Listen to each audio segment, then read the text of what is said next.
Assalamualaikum warahmatullahi wabarakatuh. Perkenalkan, nama saya Wisnu Prayoga.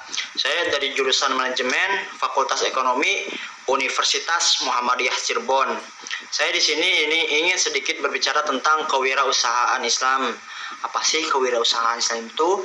Seperti apa sih konsep kewirausahaan Islam itu?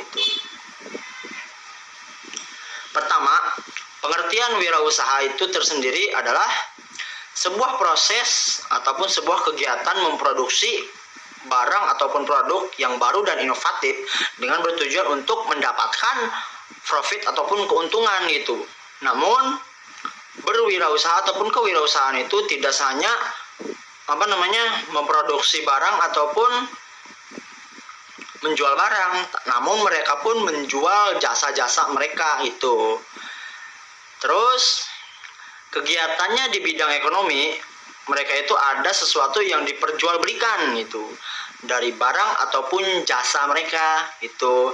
Terus apakah gitu kewirausahaan Islam itu pengertiannya itu seperti apa? Pengertian kewirausahaan Islam itu adalah jadi kita berwirausaha dengan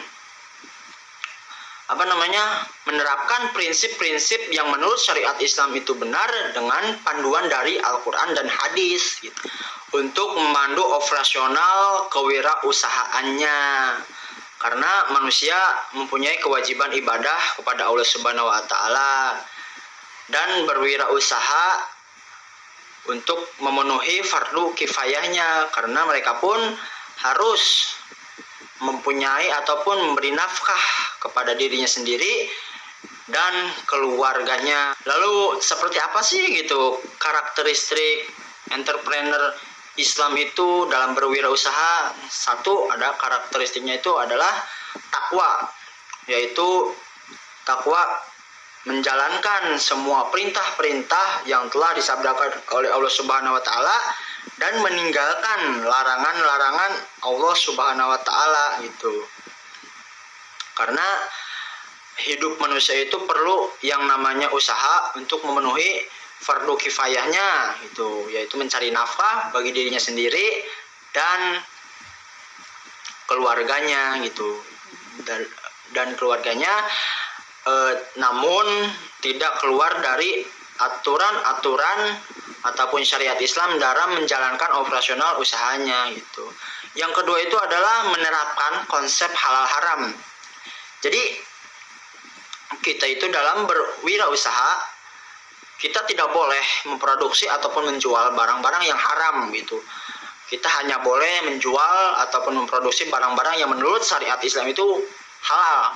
Apa sih halal itu? Jadi halal itu adalah sesuatu yang diterima oleh agama ataupun dibolehkan oleh agama Islam, syariat Islam. Lalu haram itu yang yang tidak diterima oleh agama Islam atau tidak boleh oleh syariat Islam gitu. Seperti kita contoh memproduksi alkohol, menjual daging babi, menjual daging anjing, itu diharamkan oleh agama dan tidak bolehkan oleh syariat Islam itu. Kita hanya hanya menjual barang-barang yang halal. Terus yang ketiga, syariat Islam itu melarang menyanyiakan ataupun mubazir. Kita dianjurkan oleh agama Islam tidak diperbolehkan menyanyiakan ataupun berlebih-lebihan dalam berwirausaha gitu, tidak menghambur-hamburkan uang ataupun apalah gitu yang berhubungan dengan berlebih-lebihan. Pokoknya semua yang berlebihan itu tidak boleh di agama Islam itu. Seperti contoh dalam surat Al-A'raf ayat 31 yang artinya itu, hai anak Adam, pakailah pakaianmu yang indah di setiap kamu memasuki masjid, lalu pakailah air secukupnya, jangan kamu membuang-buang air ataupun menghambur-hamburkan air itu, karena senantiasa Allah Subhanahu wa taala itu tidak menyukai apapun yang berlebih-lebihan gitu. Lalu ada yang keempat, yaitu beribadah kepada Allah Subhanahu wa taala. Dalam karakteristik ini, karena dalam spiritual akan membuat kita itu melakukan hal-hal yang baik. dan menjauhi hal-hal yang buruk gitu yang dilarang oleh agama Islam, yang dilarang oleh Allah Subhanahu wa taala, yang dinilai salah oleh syariat Islam gitu. Karena kita akan selalu ingat bahwa Allah itu selalu melihat kegiatan-kegiatan kita di dunia maupun untuk di akhirat, seperti itu. Lalu yang kelima, ada nilai-nilai moral yang tinggi. Junjunglah gitu, junjung moral-moral nilai-nilai moral itu junjung tinggi dengan tidak memakan hal-hal yang riba, tidak menjual hal-hal yang haram yang dilarang oleh agama gitu. Seperti yang digariskan dalam Al-Qur'an dalam surat Al-Imran ayat 130 yang artinya itu, hai orang-orang yang beriman, janganlah kamu memakan riba dengan berlipat ganda, dan bertawakallah kamu kepada Allah Subhanahu wa taala supaya kamu terselamatkan dari api neraka yang telah disediakan untuk orang-orang yang kafir. Lalu konsep wirausaha Islam itu adalah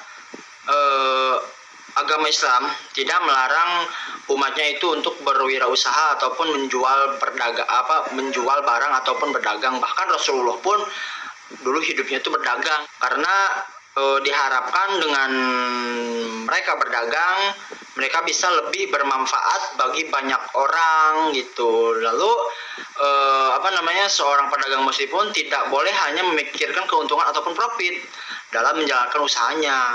Pengusaha muslim pun harus memikirkan, yang pertama itu adalah tadi kehalalan. Konsep kehalalan itu perlu dalam bisnis syariat Islam itu karena ketika kita menjual hal-hal yang haram pasti banyak madaratnya ataupun tidak baiknya.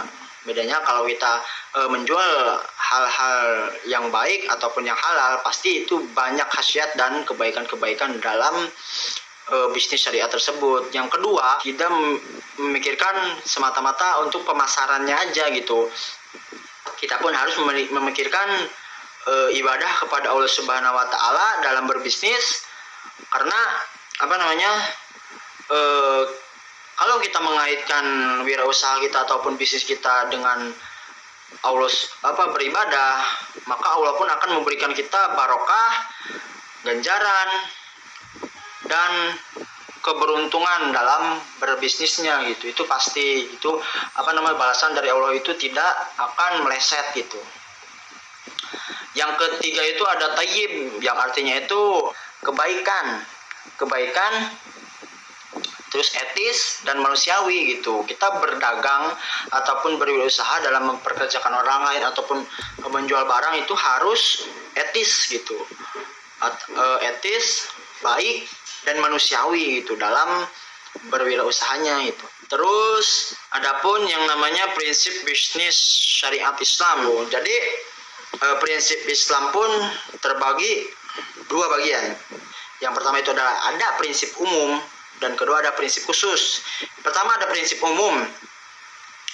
Dalam prinsip umum pun ada beberapa bagian lagi gitu.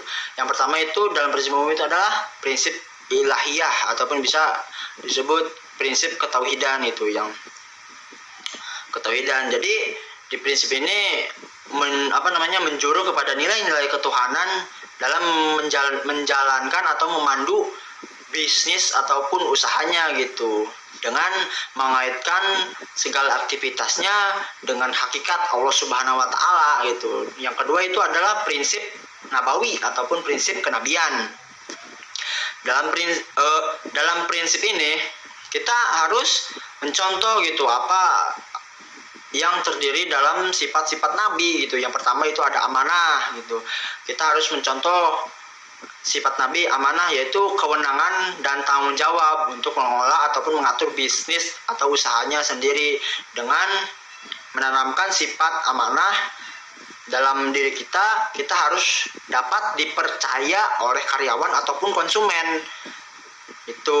Yang kedua ada patona, yaitu kita dalam berwirausaha itu harus cerdas gitu. Selain cerdas, kita harus cerdik dalam melangkah, dalam mengambilkan keputusan untuk berwirausaha ataupun berbisnis itu. Yang ketiga Yang ketiga itu ada tabligh, yaitu menyampaikan. Kita harus bisa komunikatif ataupun berkomunikasi dengan karyawan ataupun konsumen supaya karyawan percaya kepada kita bahwa kita itu bisa, dan konsumen pun tertarik dengan apa yang kita sampaikan gitu. Yang keempat, jujur, sidik. Dalam memandu usaha ataupun bisnis harus jujur dan transparan gitu. Dalam menjual produk kita harus jujur kepada konsumen seperti apa produk itu gitu. Pada karyawan kita harus jujur bahwa perusahaan kita tuh seperti ini seperti itu. Lalu ada prinsip yang ketiga, itu adalah prinsip adiliyah yang menanamkan sifat-sifat keadilan dalam memandu bisnis ataupun usahanya. Yang keempat, ada prinsip huriyah ataupun kebebasan dalam melakukan sesuatu hal yang perlu dilakukan dalam bisnis kita gitu, selagi tidak dilarang oleh syariat Islam ataupun selagi tidak ada dalil yang melarang hal tersebut gitu. Yang kelima, prinsip musawah ataupun kesetaraan. Jadi kita itu harus memperlakukan setara gitu kepada karyawan. Kita harus jangan menganggap mereka bawahan kita, karena sama-sama butuh. Kita membutuhkan mereka untuk operasional usaha kita, mereka butuh kita untuk bekerja untuk menafkahi diri mereka sendiri dan keluarganya gitu. Kepada konsumen pun sama, kita harus memperlakukan konsumen sama, tidak melihat dari kalangan siapapun gitu. Yang kelima itu kita harus ta'awun itu tolong menolong gitu, karena dalam berbisnis kita harus tolong menolong dengan sesama pembisnis ataupun pengusaha. Kita harus sama-sama menjunjung bisnis kita agar terciptanya kesejahteraan dan perdamaian, itu tidak saling menjelek-jelekan, tidak saling menjatuhkan gitu. Malah harus saling tolong menolong dalam suplai barang pun harus bisa itu. Karena jika kita tolong menolong, pasti keuntungan dan keberkahan pun timbul dari Allah Subhanahu wa taala, karena rezeki pun sudah diatur oleh Allah Subhanahu wa taala dan tidak akan tertukar gitu peribahasanya gitu. Terus yang kedua tadi prinsip umum, sekarang yang kedua itu ada prinsip khusus gitu. Di sini prinsip khusus pun terbagi beberapa. Satu itu ada tabaulul manafi, yaitu asas pertukaran barang dalam mengelola keuntungan dan kerugian untuk menciptakan kesejahteraan bersama. Karena kita hanya bisa memiliki hak pemanfaatan gitu, tidak tidak untuk memiliki secara permanen gitu, karena semuanya itu milik Allah Subhanahu wa taala gitu. Makanya kita diadakan tabaul manafi ini untuk pertukaran kerugian dan keuntungan gitu dalam pengelolaannya. Terus yang kedua itu adalah pemerataan. Dalam pemerataan ini maksudnya itu adalah agar semua orang ataupun manusia bisa memiliki ataupun berhak atas operasional usaha gitu. Jadi dibuatlah hukum ataupun aturan agar tidak hanya segelintir orang atau segelintir kelompok yang yang menjalankan operasional usaha gitu. Jadi mau kalangan kecil ataupun kalangan besar itu bisa gitu berhak untuk menjalankan operasional usaha gitu. Yang ketiga ada antaradin saling ridho. Jadi antaradin adalah saling ridho dalam artian kita menjual barang dengan harga ini harga segitu, terus barangnya seperti itu kita harus ridho gitu, tidak ada unek-unek dalam diri kita. Terus konsumen pun harus ridho gitu dengan ada barang segitu, terus harganya segitu, konsumen pun harus ridho, tidak tidak jengkel kepada kita karena barang mahal atau harus ridho gitu. Karena dalam Al-Quran pun sudah dicontohkan dalam surat An-Nisa ayat 29 yang artinya, hai orang-orang yang beriman, janganlah kamu saling memakan harta sesamamu dengan jalan yang batil, kecuali dengan jalan perniagaan ataupun berwirausaha itu yang berlaku dengan suka sama suka antar kamu itu. Lalu, dan janganlah kamu membunuh dirimu sendiri, sesungguhnya Allah Subhanahu wa taala Maha Penyayang kepadamu gitu. Terus yang keempat ada adamul magadir, yang keempat ada albir wa tawakal atau wala taqwa, yaitu saling tolong menolong seperti tadi. Terus yang ketujuh ada itibah, yaitu mengikuti atau mentaati aturan-aturan yang sudah disunahkan oleh Allah Subhanahu wa taala ataupun sudah dicontohkan oleh para rasulnya gitu. Terus ada juga etika bisnis dalam syariat Islam. Yang pertama, etika memberdayakan ataupun membantu orang lemah dengan membantu mereka gitu. Seperti yang diceritakan sebuah kisah, yaitu Nabi dan lelaki yang dari Ansor. Jadi contoh kisahnya itu ada seorang laki-laki dari kaum Ansor datang menghadap Rasulullah itu dan meminta sesuatu kepada beliau. Rasulullah pun bertanya kepada laki-laki tersebut, adakah sesuatu di rumahmu itu? Ada ya Rasulullah, jawabnya. Terus, saya mempunyai sehelai kain tebal yang sebagian kami gunakan untuk selimut dan sebagian kami jadikan alas tidur. Selain itu, saya juga mempunyai sebuah mangkuk besar yang kami pakai untuk minum itu. Terus Rasulullah pun menjawab, bawalah kemari kedua barang tersebut itu. Terus lelaki itu pun membawa barang miliknya yang miliknya dan menyerahkannya kepada Rasulullah SAW. Setelah barang diterima oleh Rasulullah pun kemudian menawarkan kepada para sahabat itu, menawarkan barang tersebut kepada para sahabat gitu. Terus salah seorang pun menawar kepada kedua barang itu dengan harga 1 dirham. Terus tetapi Rasulullah pun menawarkan lagi, ada yang menawarnya lebih dari 1 dirham, 2-3 dirham gitu. Sampai 3 kali Rasulullah berkata seperti itu. Lalu ada gitu sahabat yang berkata, saya beli kedua barang tersebut dengan harga 2 dirham. Rasulullah pun menyerahkan kedua barang itu kepada si pembeli dan menerima uangnya gitu.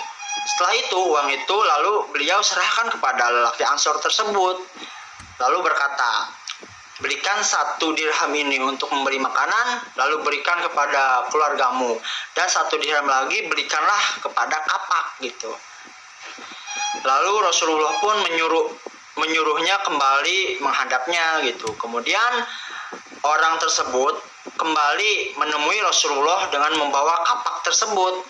Beliau melengkapi kapak itu dengan membuat gagangnya terlebih dahulu, lantas berkata, pergilah mencari kayu bakar, lalu hasilnya kamu jual di pasar dan jangan menemui saya selama 15 hari gitu, kata Rasulullah. Terus laki-laki itu pun mencari kayu dan menjualnya di pasar.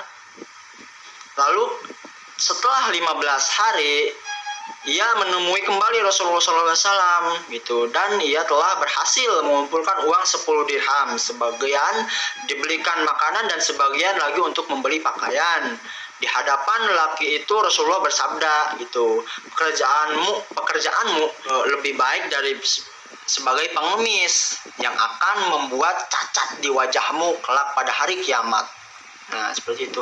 Sesungguhnya meminta-minta tidak halal kecuali bagi 3 orang, yaitu orang yang sangat miskin, orang terlilit hutang, dan orang yang menanggung beban dam. Hadis riwayat Abu Dawud dalam Al-Sunnah dari Anas bin Malik, kitab Al-Zakab bab MA tajuzu fihi al-mas'alah. Yang kedua ada etika dalam membayar upah gitu.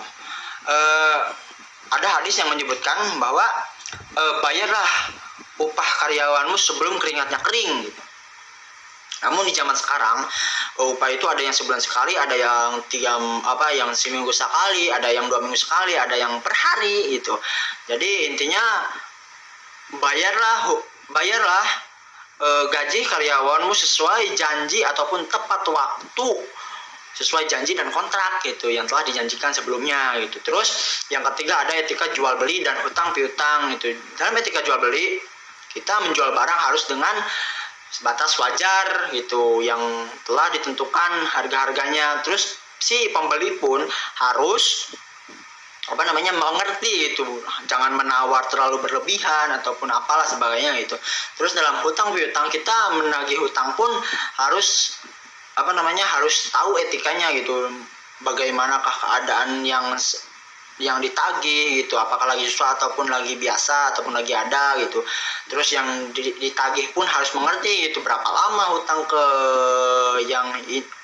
ini belum dibayar gitu. Jadi intinya dua-duanya itu harus saling sadar gitu, harus saling melihat keadaan yang dihutangin ataupun yang menghutangnya gitu. Terus yang keempat ada jujur dalam pemasaran. Jujur dalam pemasaran dalam artian kita memasarkan sebuah produk, contoh kita memasarkan produk sebuah bala-bala gitu ya, bakwan, bahwa bakwanya itu nanti saya akan kasih, contohnya ya ini, saya akan kasih keju mozzarella atau apa. Namun nyatanya pas disidangkan kepada konsumen itu tidak ada gitu, seperti jual beli online gitu. Kita menyajikan pemasarannya itu seperti spesifikasi HP ini seperti ini, RAM-nya 2 GB, terus penyimpanannya besar. Namun pas datang di si konsumen jong gitu, bohong semua yang disebutkan dalam pemasaran si penjual tersebut gitu. Itu jangan seperti itu. Terus yang 5 adalah etika tadlis, yaitu menyembunyikan kecacatan gitu. Jadi kita itu dalam pemasaran tersebut ataupun dalam menjual barang itu harus memaparkan semua kelebihan dan memaparkan sebuah kekurangan ataupun kecacatan gitu. Contoh dalam menjual motor, ini cacatnya ini mesinnya seperti ini gitu, terus lampunya udah udah retak headlampnya ataupun apa gitu. Itu tidak boleh disembunyikan, harus dipaparkan semua gitu. Terus yang kelima ada tanajusi, yaitu menawarkan yang lebih tinggi, menawar yang lebih tinggi. Jadi dalam hal tawar-menawar kita harus dalam etika yang baik, yang sewajarnya gitu. Jadi kita kalau membeli barang ataupun menjual barang, kita jangan jangan menawar tuh yang tinggi gitu. Contoh kita menawar rumah gitu ya, oleh si penjual dihargain 200, kita menawar tinggi banget sampai 50 juta, kan itu tidak wajar gitu. Kalau menjual barang pun kita menjual barang rumah yang harusnya itu di pasaran 200 juta, kita mendapatkan 500 juta, itu tidak boleh gitu. Karena itu pun melanggar etika yang kelima gitu, tanajusi. Yang keenam tadi itu. Terus yang ketujuh ada mukaromah, yaitu praktek pemasaran jasa melebihi keadaan ataupun kemampuan jasa gitu. Jadi contohnya seperti ini, motor. Jadi motor ini kelebihannya itu dilebih-lebihkan gitu. Contohnya motor ini cuma mampu berjalan per liter bensinnya itu hanya 65 kilo. Namun di dalam pemasaran si penjual tersebut menawarkan bahwa motor ini bisa 100 km dalam 1 liter bensin gitu. Itu tidak boleh. Itu contohnya seperti itu. Terus yang ke-8 itu ada igor ataupun promosi oleh agen perusahaan yang berjanji memberi bonus yang berlebihan. Contohnya seperti ini, kita menawarkan ataupun promosi barang gitu. Kamu membeli sebuah produk obat, contohnya tuh, dengan memberikan bonus yang gede. Contohnya satu obat bonusnya dapat 3 obat gratis gitu, padahal pas udah dibeli itu bohong gitu, tidak ada. Ataupun contohnya lagi, kamu nih kerja di saya, nanti kamu kalau kerjanya benar nanti saya beri bonus 5 juta gitu, asal kamu pas masuk perusahaan saya bayar 1 juta katanya tuh. Lalu kenyataannya bohong. Nah itu seperti itu tidak boleh. Terus ada yang ke-9 itu talbis, yang yaitu menyembunyikan kecacatannya dengan kelebihan-kelebihan gitu. Jadi seperti yang tadi dikatakan, jadi menyembunyikan kecacatan barang tersebut dengan melebih-lebihkan barang tersebut gitu. Terus yang ke-10 adalah kitman ataupun menyembunyikan informasi barang tersebut. Contoh, kita berjual beli motor, informasi motor itu belum bayar pajaknya, namun tidak disebutkan gitu. Tidak disebutkan. Kalau tadi yang menyembunyikan bahwa orang itu nanya apa cacatnya ini, nah tapi kita tuh menyembunyikan. Tapi kalau ini menyembunyikan informasi gitu, jadi mereka tidak nanya, kita pun tidak menginformasikan bahwa motor ini belum bayar pajak, seperti itu. Lalu yang ke-11 ada etika kontemporer. Untuk melaksanakan bagaimana melakukan tata kelola perusahaan atau organisasi dengan baik, keterbukaan, transparan, intervensi atau mandiri, bebas tekanan-tekanan dan lain-lain itu.